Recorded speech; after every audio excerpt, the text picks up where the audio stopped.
cette chaîne, je propose aux amateurs d'ASMR je leur propose de répondre à leurs questionnements, que ce soit sur le plan du développement personnel ou spirituel, et je leur permets de prendre la bonne décision au bon moment.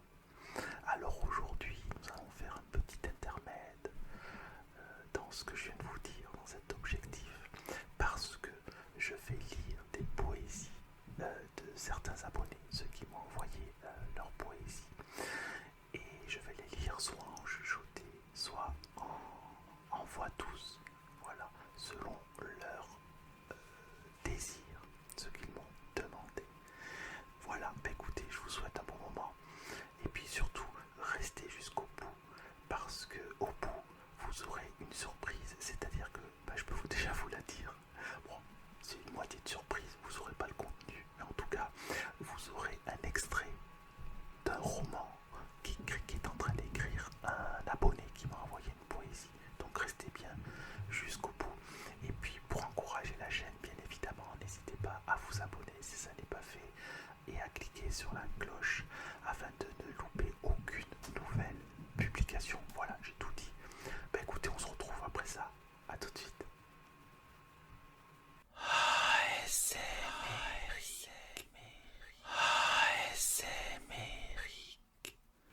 Me revoici devant vous. Juste avant de commencer, une petite chose. Je vous ai dit de rester jusqu'au bout, effectivement, pour écouter l'extrait du roman qui est en pleine écriture. Mais également, j'aimerais que vous me disiez en commentaire quelle poésie vous a le plus touché, vous a le plus marqué, ou quelle poésie, tout simplement, quel texte vous a le plus plu. Voilà, ce serait intéressant pour moi d'avoir vos avis dans les commentaires.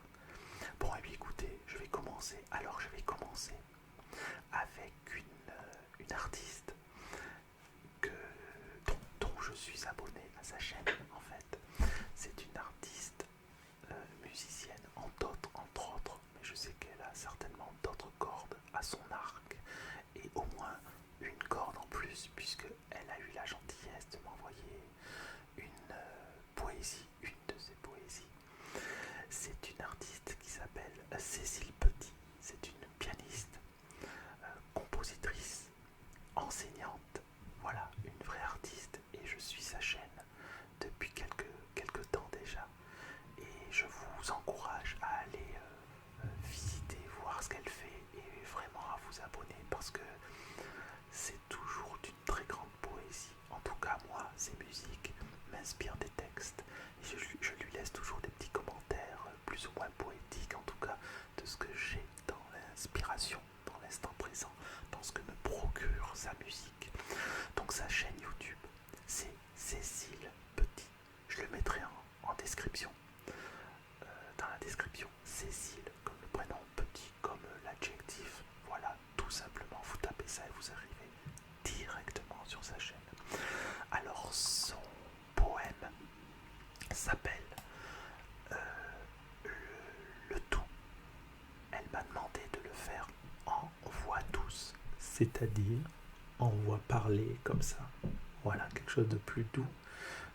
J'ai demandé à chaque artiste de me dire ce qu'il préférait, s'il préférait que je dise le poème en voix douce ou en chuchoté, et elle m'a répondu en voix douce. Donc voilà, nous allons commencer. Honneur aux dames, puisque les deux autres personnes sont des garçons. Honneur aux dames, avec cette poésie qui s'appelle Le tout.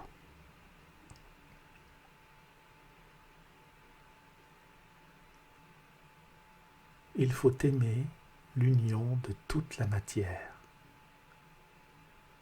tous les corps qui nous fondent, et fondent tout le reste à l'unité entière des galaxies profondes. Il faut aimer la foudre et l'écouter sans bruit. Tout est un, tout est grand. L'air est fou quand l'eau tremble au frisson de la pluie, calme et pénétrant. Il faut aimer le sable, infini particule, de déserts sans fontaine, pleure de ces paradis d'oasis qui reculent vers des îles lointaines. Il faut aimer les dons de la terre splendide, ô vapeur froide et blanche, des cirrocumulus, beaux nuages candides, fleurs d'ouate et pervenche. Il faut aimer la teinte et la touffeur de l'herbe, fraîchement réveillée par les vallées sans fond, par les forêts superbes et les bois sans feuillets. Il faut aimer la chair du pollen arraché, aux neiges d'or dans l'air, couverture absolue dont la terre est jonchée, poussière interstellaire. Il faut aimer le vent clair qui propulse les feuilles sous les cieux, ô courants effrénés du dehors d'où s'expulse le passé mystérieux.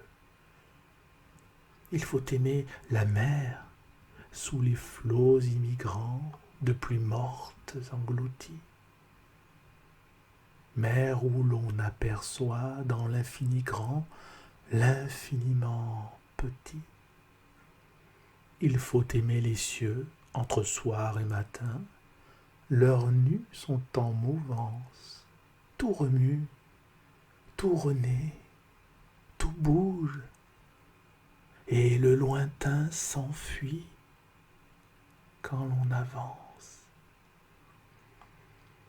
Il faut aimer les vols d'oiseaux de nos contrées, leurs cris sont des musiques. Oiseaux dans l'univers infini rencontrés, passants métaphysiques. Il faut aimer les fous, les clowns, les musiciens, dont l'âme est jeune et frêle, et dont le cœur est doux comme les cœurs anciens d'enfants intemporels. Il faut aimer les jours qui viennent sans compter, jusqu'au temps suspendu, jour de paix, jour de jeu, jour beau, jour argenté, journée tant attendue. Il faut aimer la mort et croire en les étoiles. À l'heure où le soir tombe, le repos de la nuit ressemble par les voiles au repos de la tombe. Il faut aimer sans fin, sans raison, pour toujours, d'un amour qui s'embrase et brûle incessamment par les nuits, par les jours. Ô douceur de l'extase, il faut aimer le monde et s'éblouir de tout par la force enflammée.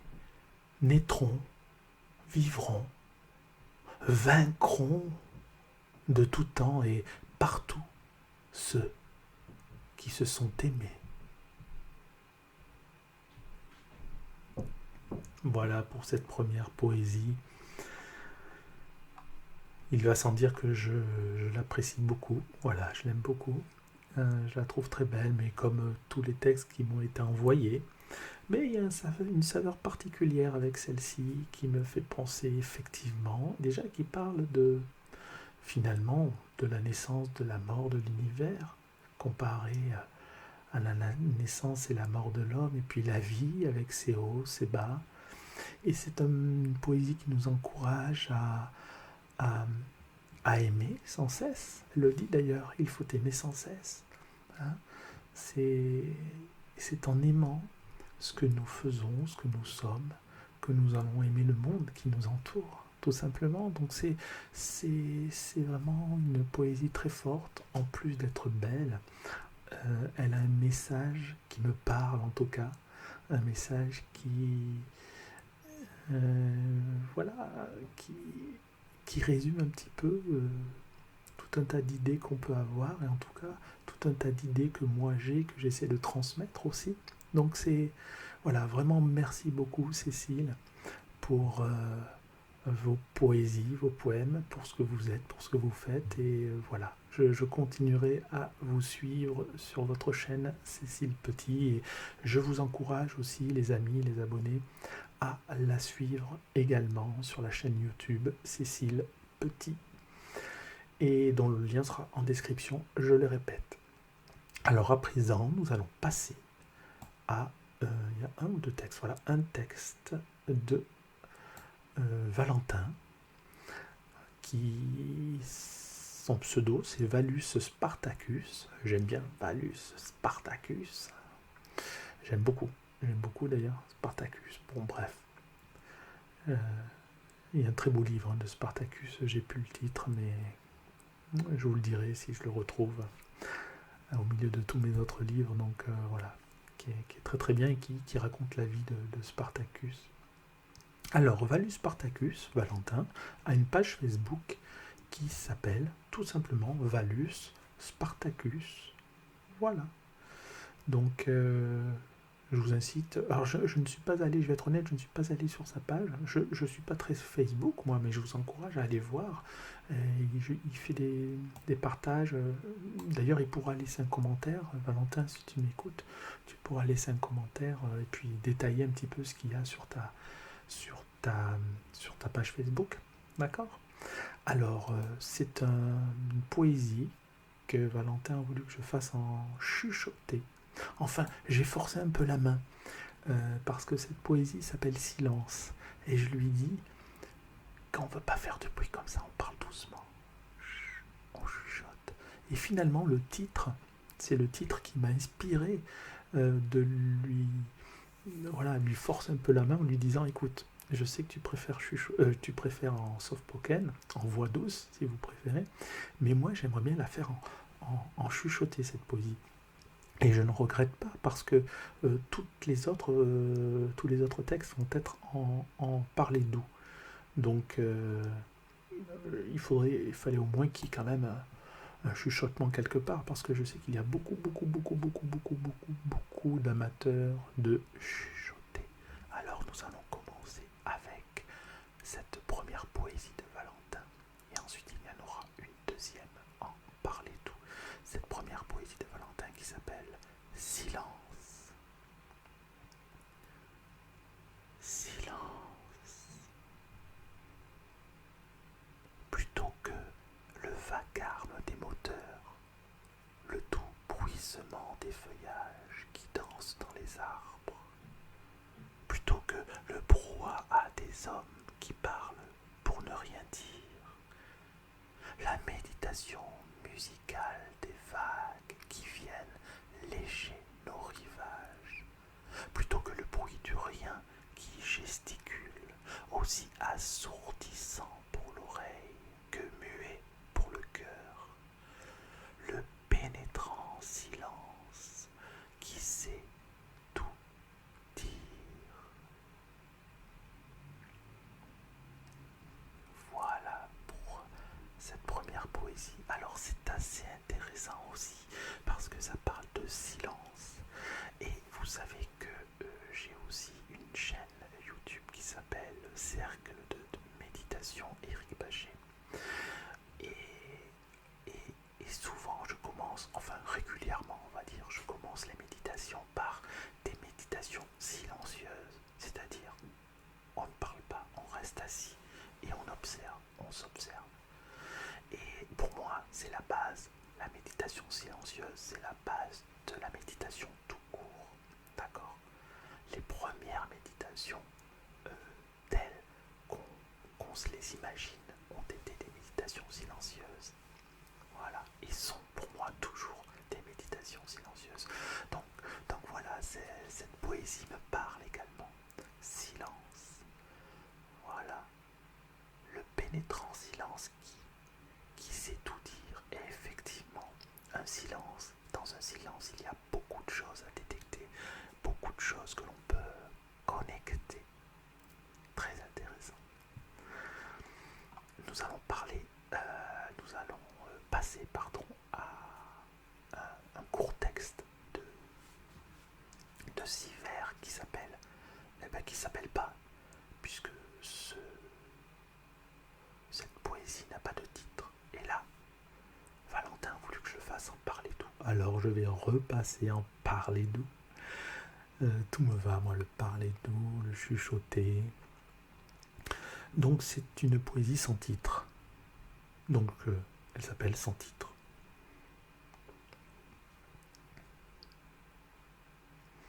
Lorsque l'encre de mon regard s'est jetée pour la première fois dans la mer de tes yeux, de puissants flots d'écume joyeuse se sont déversés sur le pont de mon navire d'existence. C'est un très beau poème, très belle poésie d'amour. Voilà. Effectivement, on parle souvent d'amour dans les poèmes parce que je pense que c'est pas pour rien d'ailleurs. C'est connecté, la poésie, la beauté, la poésie, l'amour, la poésie, la tristesse, la nostalgie, voilà. Tout ce qui est sentiment, tout ce qui est émotion, voilà, la poésie peut l'exprimer. On n'est pas obligé de dire je suis mal, je suis bien, on peut développer à travers la poésie. Et je profite que vous m'écoutez pour vous encourager à écrire. D'accord ? Alors, nous allons passer à présent à un abonné qui s'appelle Chandolol, et que je remercie beaucoup pour ces 2 textes. Il m'a envoyé une première poésie, d'accord ? Et c'est lui, Chandolol, qui était en train d'écrire un roman et qui a eu la gentillesse de m'envoyer un extrait de son roman et que je vous lirai pour terminer. Alors, il n'y a pas de titre dans cette poésie et je vais la faire en parler doux.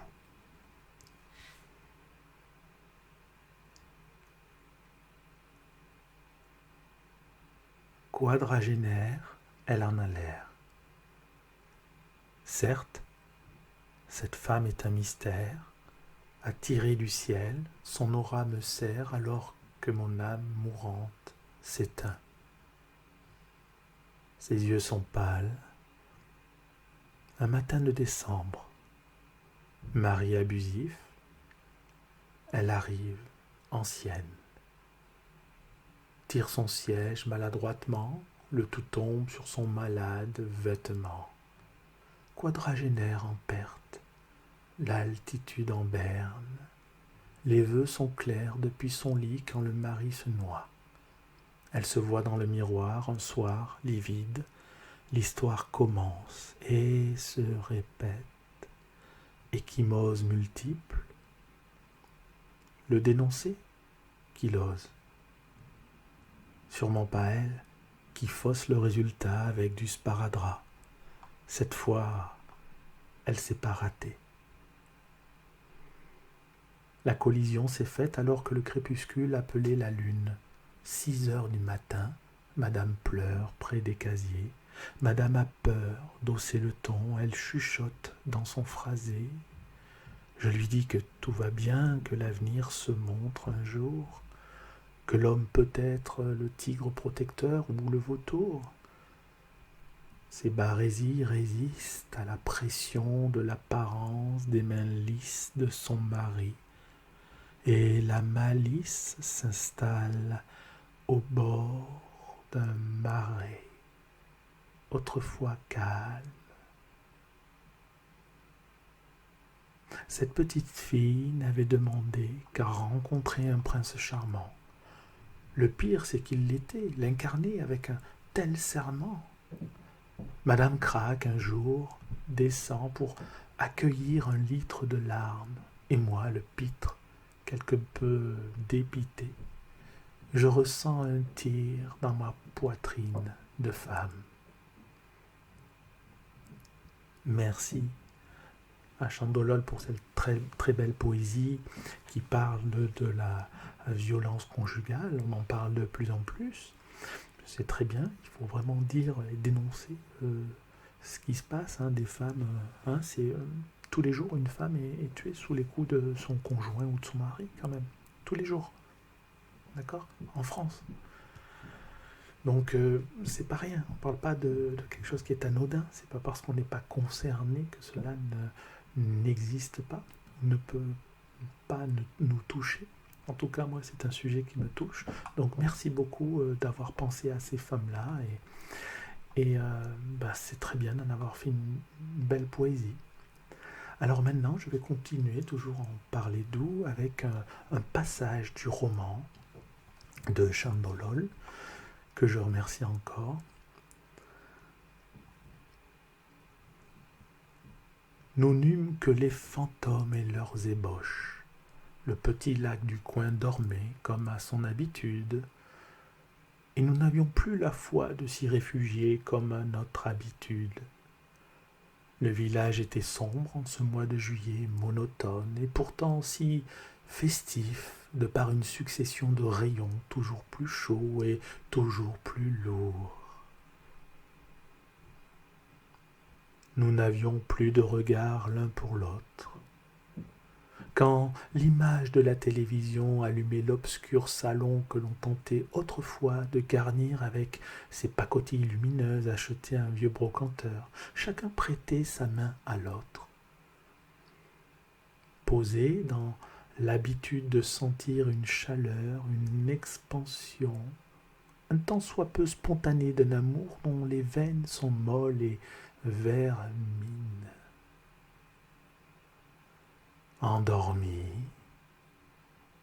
la vie paraissait moins étroite, son cocon laissait entrevoir la lumière, des visages anciens ou nouveaux qui donnaient à l'un et à l'autre un semblant de clarté, des chemins parcourus par de riches verdures, des verdures conditionnées par l'air tiède et chaleureux, l'air enveloppé d'une nostalgie cristalline, de quand on avait 20 ans. Réveillés par les oiseaux gris, dont un qui chantait insouciamment les louanges d'un nouveau jour, nous levâmes les draps d'une main endormie que l'autre ne daigne plus effleurer.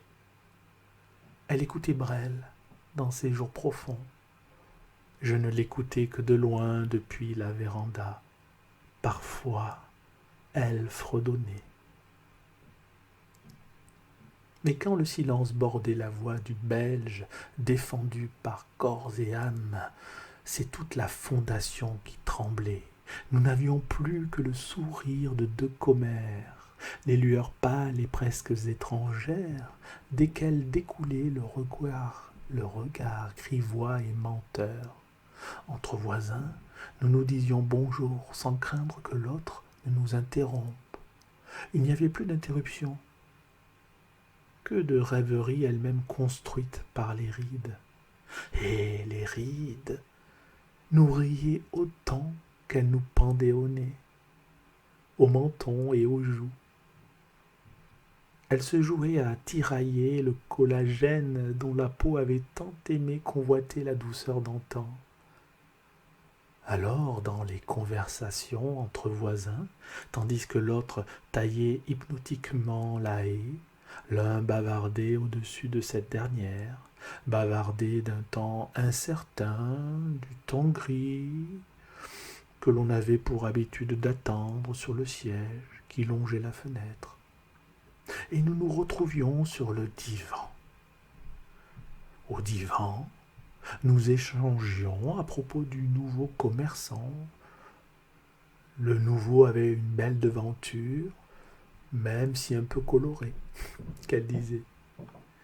Au lit, nous nous endormions, rêvant de la haie taillée et de l'autre qui bavarde, du temps gris et de ses bas nuages.